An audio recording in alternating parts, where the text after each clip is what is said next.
Welcome everyone, especially all the students in Humanities and Social Sciences. I am Teacher Glorian L. Mamac, your creative writing teacher for today.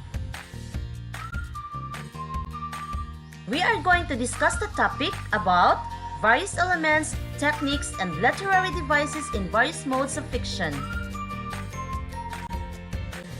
What do you need to prepare for this session? You need to prepare creative writing, Quarter 1, Module 4, pen and paper, and observe honesty and integrity in answering or performing the tasks and in checking your answers.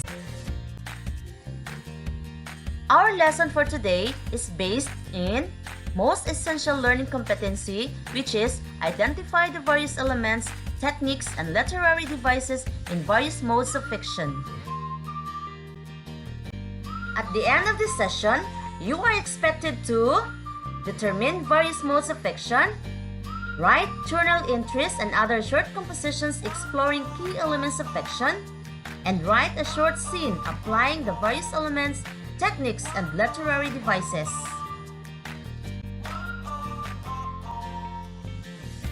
I understand that you are well motivated to do the different tasks in this lesson. Let us start our activities in Let Us Try part of the module. For Activity 1, what are these pictures? Can you explain the meaning of each in one sentence only? For Activity 2, what are these books about? Why do you say so? How can you recognize real world and imaginary world? You are great if you answered well and described the pictures.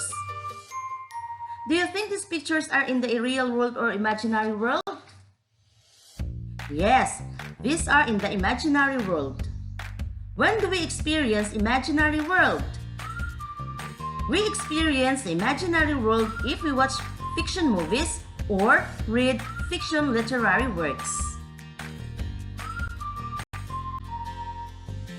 We have already learned the elements of fiction, where it is a series of imagined facts which illustrates truth about human life. Literary techniques and devices of fiction are specific and deliberate constructions of language.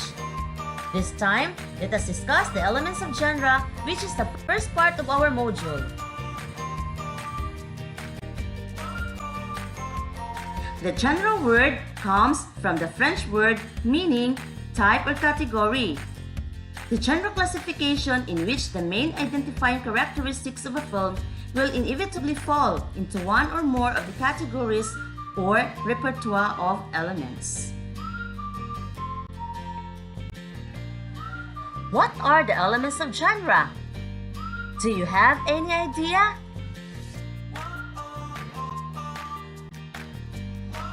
Let us try to see if your ideas are the same with mine.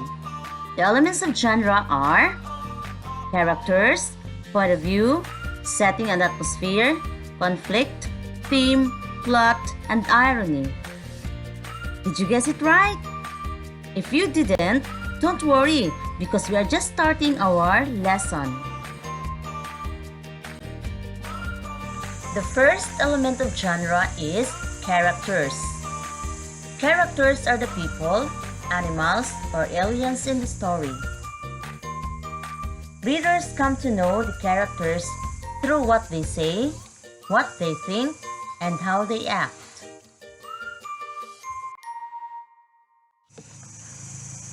There are different types of characters. The first is the protagonist. This is the main character around which the story revolves. The second one is the antagonist, the character or group of characters who causes the conflict for the protagonist. The next type of character is dynamic. In literature, a dynamic character is one that undergoes inner change within a story, such as a change to his personality or an attitude. The next one is static. It is one who does not undergo important change in the course of the story, remaining essentially the same till the end. The next type of character is flat. This is two-dimensional in that they are relatively complicated and do not change throughout the course of the word. The next one is round character. This character is complex and undergo development, sometimes sufficiently to surprise the readers.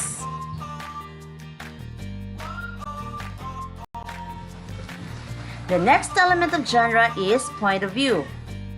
Stories are generally told in one or two points of view. The first one is first-person point of view, which means that one of the characters in the story will narrate, give an account of the story. Personal pronouns like I, me, my, we, us, and our are used. The next point of view is third-person point of view, which means that the narrator is not in the story. The third-person point of view can be done in two ways: third-person limited and third-person omniscient. Writing in third-person point of view removes readers from the story because of the pronouns such as he, she, it, him, her, his, hers, they, them, and theirs. The third element of genre is plot. It is the order of events in the story. The plot usually follows a particular structure called Freytag's pyramid.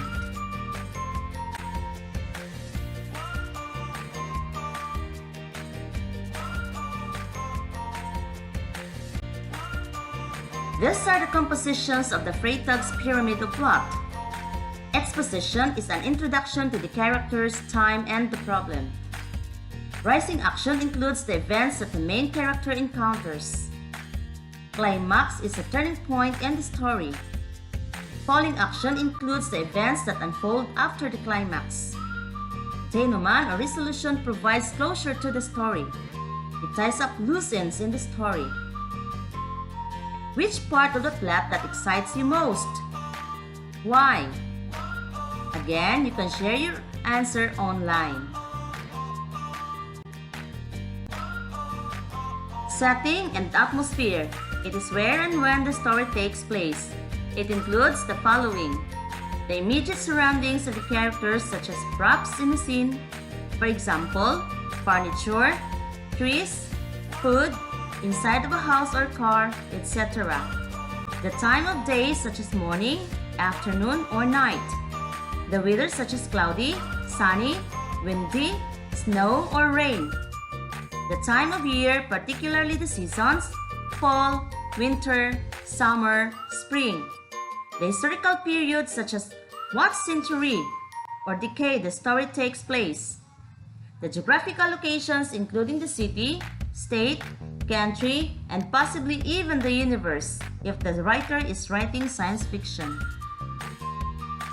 Is setting important in a story? Why or why not? Your answers here may vary. Conflict. It is a struggle between two entities. In story writing, the main character, also known as the protagonist, encounters a conflict with antagonist, which is an adversary. The conflict may be one of 6 kinds. How do you find conflict in a story? Write your answers in a sheet of paper. Irony. It is one of the most taught and most misused literary terms. In fiction and in life, irony is all around. 3 common and easily recognized types of irony are verbal, situational, and dramatic. In verbal irony, it is the use of words to mean something different than what they appear to mean. In situational irony, it is the difference between what is expected to happen and what actually happens. And in dramatic, it is when the audience is more aware of what is happening than a character. How does irony impact the reader? You can share your answers online.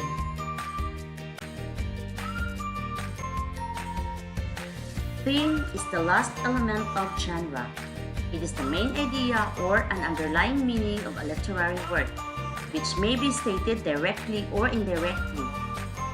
When determining theme, think about the title, the way a character changes and what they learn, and big ideas such as courage and freedom. How do you find theme in a story? Your answers here may vary, and you can submit your answers online.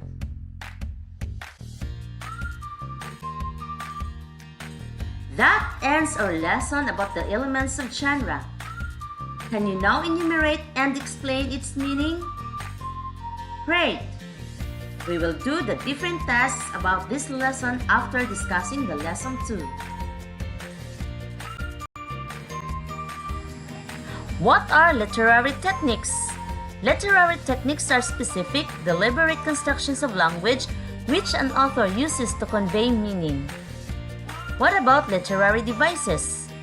These are various elements and techniques used in writing. It is a tool used by writers to hint at larger themes, ideas, and meaning in a story or a piece of writing. This is now the lesson 2 of our module. What are the techniques and literary devices? We have mood or tone, foreshadowing, and symbols and motifs in literature. What is mood or tone? The mood is the atmosphere or emotional condition created by the piece within the setting. In a literary work, the tone is the speaker's attitude towards the reader or the subject. Here is an excerpt from Hemingway's A Clean, Well-Lighted Place. Let's identify the tone. It was very late and everyone had left the cafe except an old man who sat in the shadow, the leaves of the trees made against the electric light. In daytime, the street was dusty, but at night the dew settled the dust and the old man liked to sit because he was deaf, and now at night it was quiet and he felt the difference. What do you think is the tone of this excerpt? The tone here is calm and peaceful. Another technique and literary device is foreshadowing. It is a literary device which an author drops subtle hints about plot development, meaning what is to come later in the story. Writers use a variety of techniques to give the reader hints as what to come next. Here is an example of foreshadowing. In a Western movie, a good guy enters a bar and has a drink and leaves. The bad guy scowls and spits on the floor, and you know there is definitely more to come between them.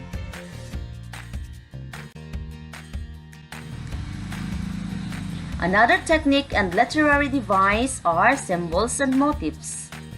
It is anything that represents another thing. While a symbol might occur once in literature to signify an idea or an emotion, a motif can be an element or idea that repeats throughout the piece of literature. It is closely related to a theme, but is more of a supporting role to the theme than a theme itself. It is within the pattern of repetition that the power and impact of a motif are found. A motif could in fact be expressed by a collection of related symbols. These are an examples of symbolism. A red rose, or the color red, stands for love or romance. And a broken mirror may symbolize separation. There are still a lot of symbols that we can read in a literary work.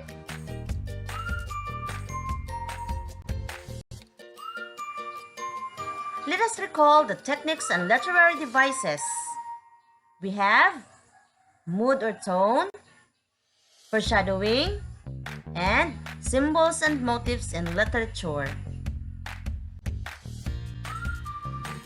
We are through discussing all the lessons in this module, the lesson 1 and lesson 2. Now let us do the different tasks. Task 1 is think and create. Number 1. Think about emotions or thoughts that come to mind when you see the picture and create a story out of it. The same goes with picture number 2. You can write your answers in a clean sheet of paper. Your answers here may vary.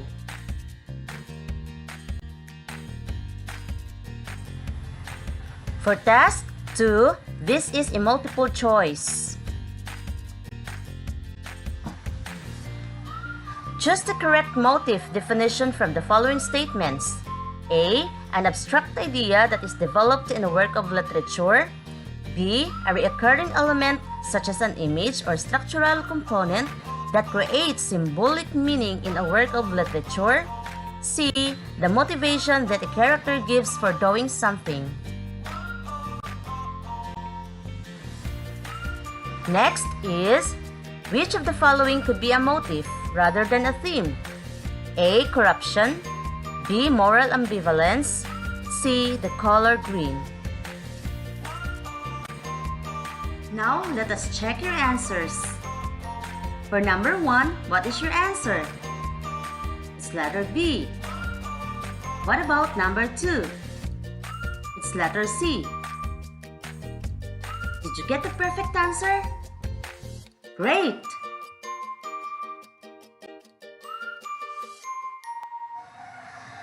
For better understanding of this lesson, let us practice more by doing task 3, which is creation. Make your own script of a story and answer the following questions. Write your story in a clean sheet of paper. Before writing your script, watch and observe the movie clip on the link provided below. Then, answer the following questions. Number 1. What have you observed from the movie clip? Number 2. What was the drama all about? Another task for you to do that will show your best performance for this module is task 4, which is define me. Using your own point of views, explain briefly what you have understood about the topic. Write your answers in your creative writing journal. For number 1, elements of the genre. Number 2, techniques and literary devices. And for number 3, symbolisms and motif.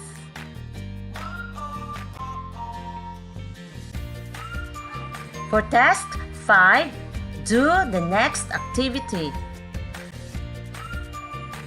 Create a short story with a good theme. Your story should include the elements of irony, conflict, theme, setting, plot, characters, and point of view. These are the criteria.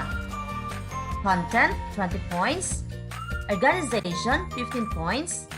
Clarity, 15 points. A total of 50 points.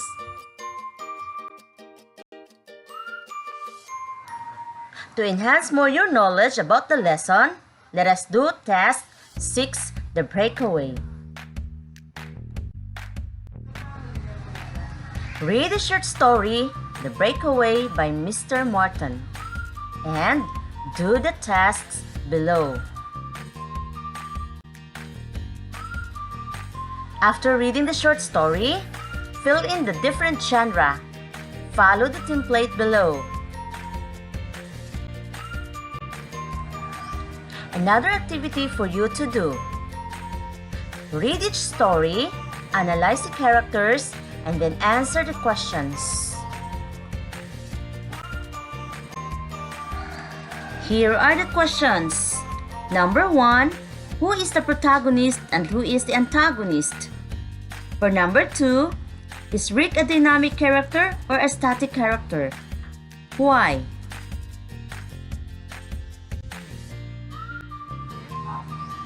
Number 3, is one a dynamic character or a static character? Why? Number 4, is Rick a flat character or a round character? Why? And number 5, Is one a round character or a flat character, and why? Okay, let us check your answers. Number 1, the protagonist is Juan and the antagonist is Rick. Number 2, Rick is a static character because his attitude in the story does not change. For number 3, Juan is a dynamic character because he knows how to control his attitude depending on the situation he is in. Number 4, Rick is a flat character because he shows only one side of his attitude and remains the antagonist in the story. And for number 5, Juan is a round character because we can see different sides of him and knows how to deal with various situations. Did you get the perfect answer? Excellent!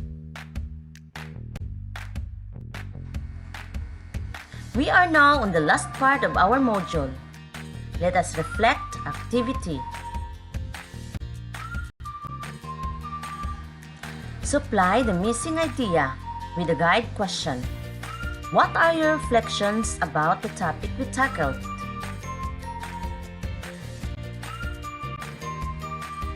For number 2, I learned that with guide questions, what is the most significant event and values have you learned after discussing the lesson? What are the best gestures manifested in writing a short story? What is being projected? Your answers here may vary, and you can submit your answers online.